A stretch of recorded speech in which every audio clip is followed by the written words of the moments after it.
Welcome students to our new lecture session on calculus of variation. Our topic is Euler Lagrange equation.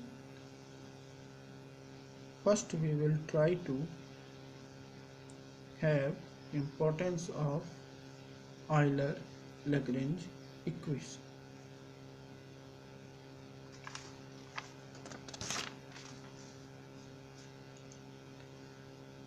As you know that in calculus, if you have to find out the maxima and minima of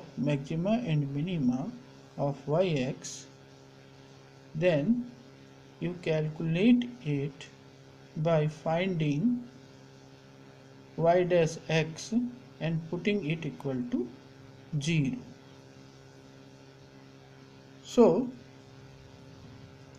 by solving this equation, you get different values of x, and at these points you may have maxima, minima, or point of inflection. This means neither maxima nor minima.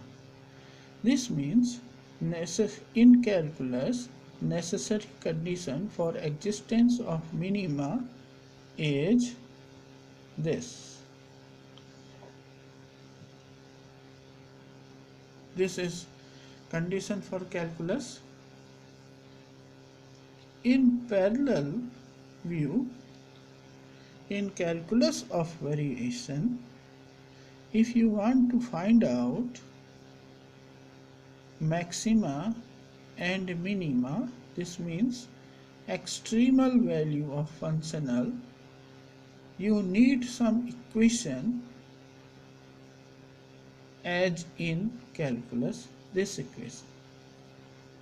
This equation is known by Euler Lagrange equation,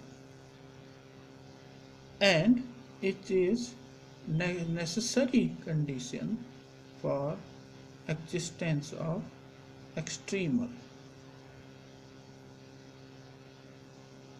In other words,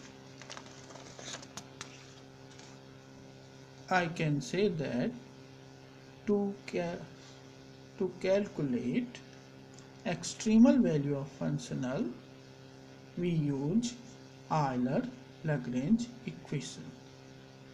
This equation is very useful. It was calculated by two mathematicians in 1950, Euler and Lagrange. One important point to note that this condition is only necessary condition but not sufficient. Second thing is that this Lagrange condition is only used for calculating extremal values of particular functionals. This means we can calculate only certain type of functionals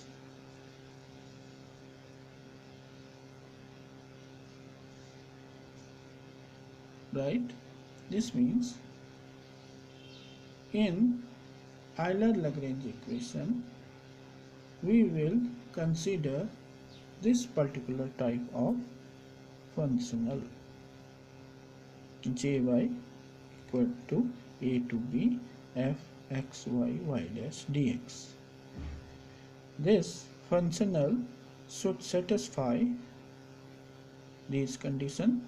The first condition is that fxy z, so this function should be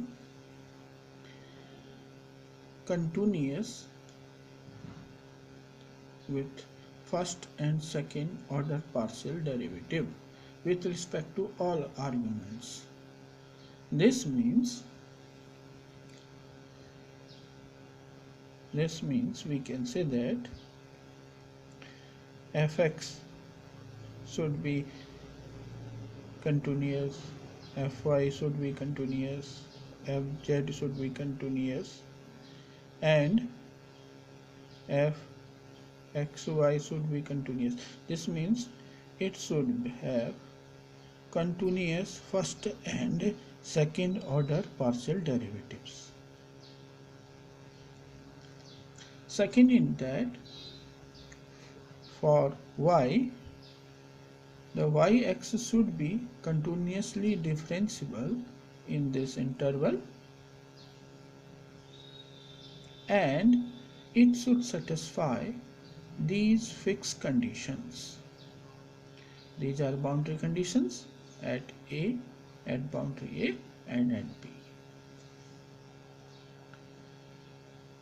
So we can say that Euler Lagrange equation is used to calculate extremal values of functionals of particular type only. Before going to the derivation, there are some preliminaries. First is variation in functional.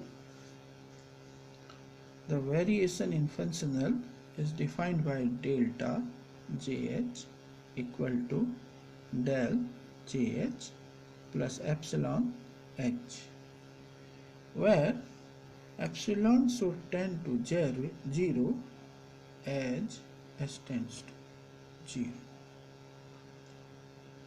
Second is a lemma.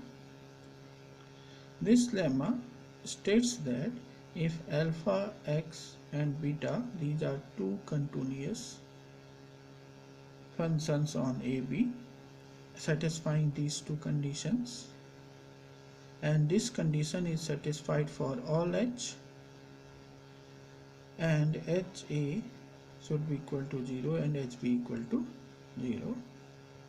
Then lemma states that beta x is differentiable and its value is equal to alpha. We can differentiate beta and its value will come equal to alpha. This is the lemma which will be used for derivation of Euler Lagrange equation.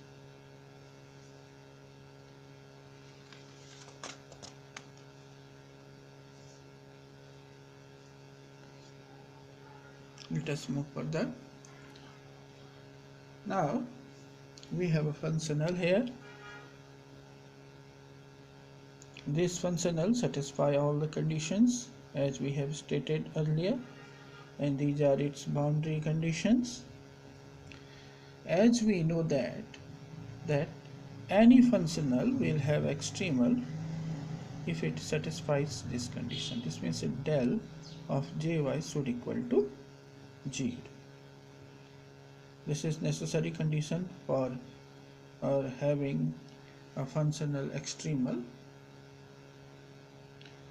Now first we will calculate delta jy. Let us see how. For calculating it, let us give yx an increment by hx and let it becomes equal to yx. So y1x can be written as yx plus hx.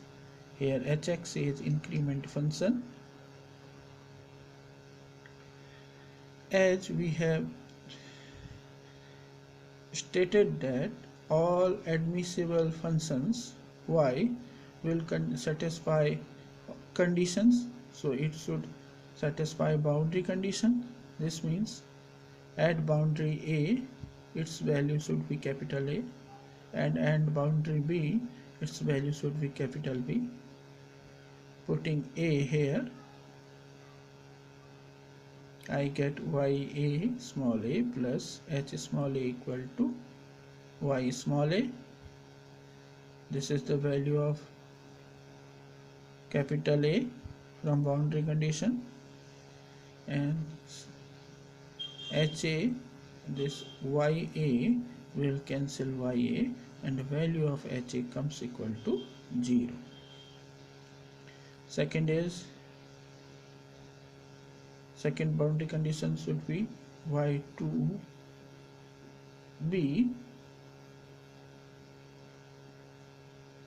y1b should be equal to capital B. If I keep here in place of x by small b, I get this. Then y small b will cancel y small b and the value of hb comes equal to 0.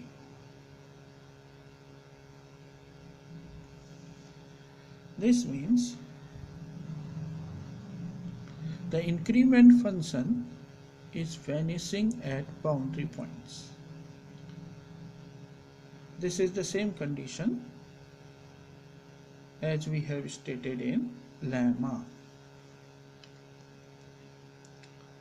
Now, for calculating corresponding change in functional, I have calculated functional value at I1, Y1 at Y. For calculating this,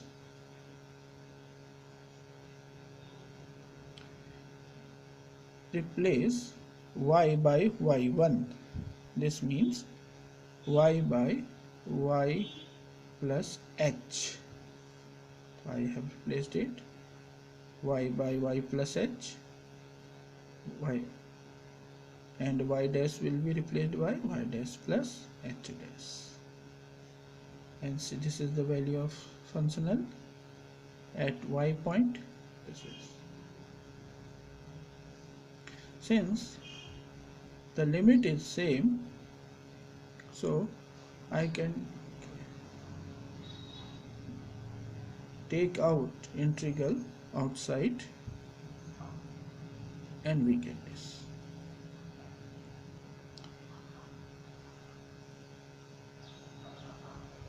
Moving further, we will have some view on Taylor's theorem. Taylor's theorem is written here.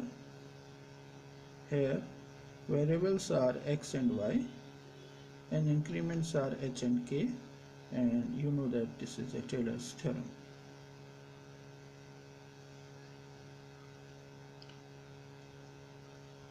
Here we will apply Taylor theorem for this function. This means here in place of x we have y, or in place of h we have h, in place of y we have y dash, or in place of k we have h dash. So on applying Taylor's theorem, we will have this.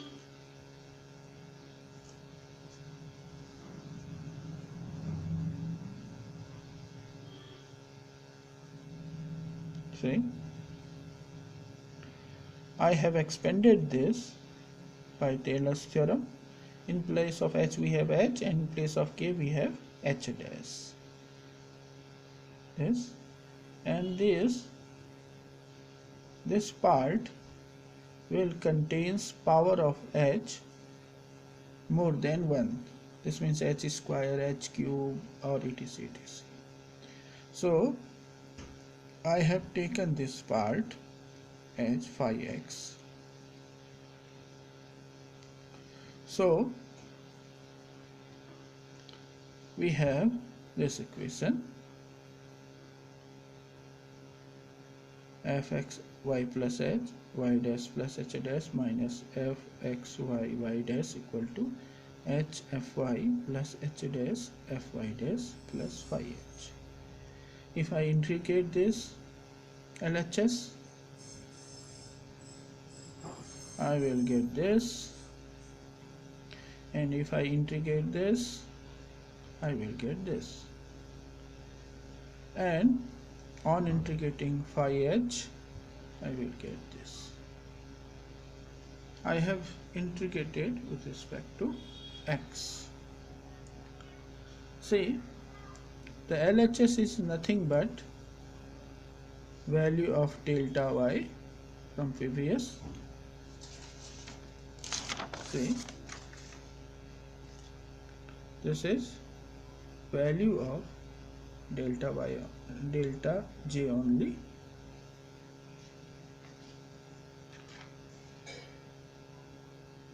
So I have replaced this by delta j equal to integration of this plus I have supposed that its integration comes this. Since it will have more powers than 1, so I can take h as a common and the rest part will this, and this part will clearly tend to 0 as h tends to 0, since it will contain powers of h. So I can treat this as a epsilon and h place of this and delta j. See, as we discussed in variation of functional, that variation of functional can be written by this,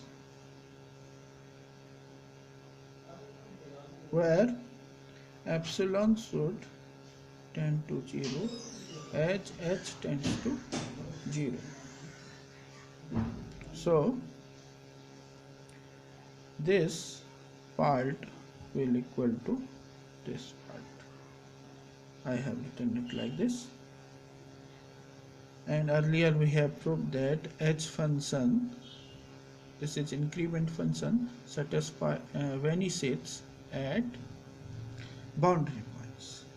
So all conditions of lemma are satisfied, and it is working as alpha and it is working as a beta, and what lemma says that beta is differentiable and its value comes equal to alpha.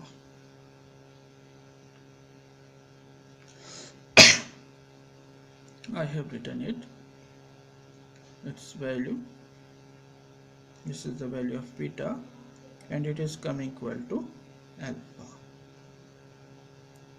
and this is the Euler Lagrange equation. We have more forms of Euler Lagrange equation which can be easily derived from this equation.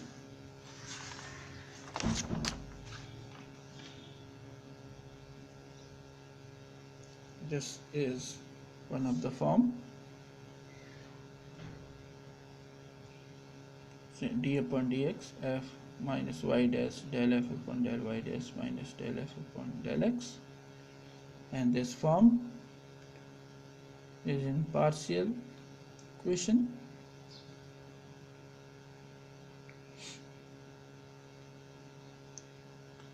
See, solution of Euler equation will contain two arbitrary constant maximum whose value can be calculated by boundary conditions provided in question. Second thing is that solution of Euler equations which satisfy the boundary condition is known as extremal or stationary function.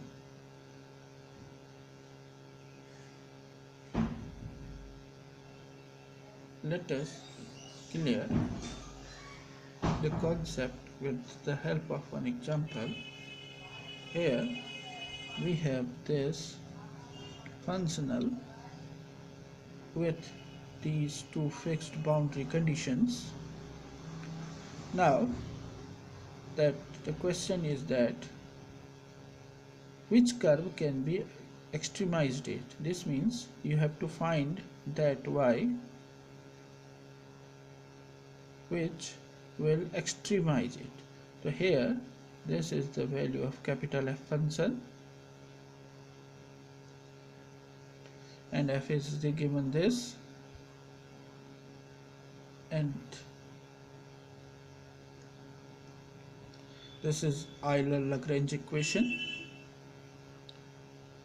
LHS of Euler Lagrange equation. If you will calculate it, if you will partially differentiate it with respect to y, you will get this. If you will partially differentiate this with respect to y dash, you will get this. And solving again, you will get this. Here y dash means differentiation with respect to x, so there will be double differentiation. This is the differential equation of second order. If you will integrate it, you will have one arbitrary constant. Again, on integration both sides, you will have y equal to 3 x cube upon 3 plus c1x plus c2. 3 will cancel 3, and you will get y equal to x cube plus c1x plus c2. Because the solution should satisfy the boundary condition, so we will find out values of c1 and c2 with fixed boundary conditions. Putting x equal to 0, you will get c2 equal to 0, and putting x equal to 1, we will get c1 equal to 1. Substituting these values here in solution, we will get y equal to x cube. This is our extreme. I hope this video will helpful for you in understanding Lagrange equation. Thank you.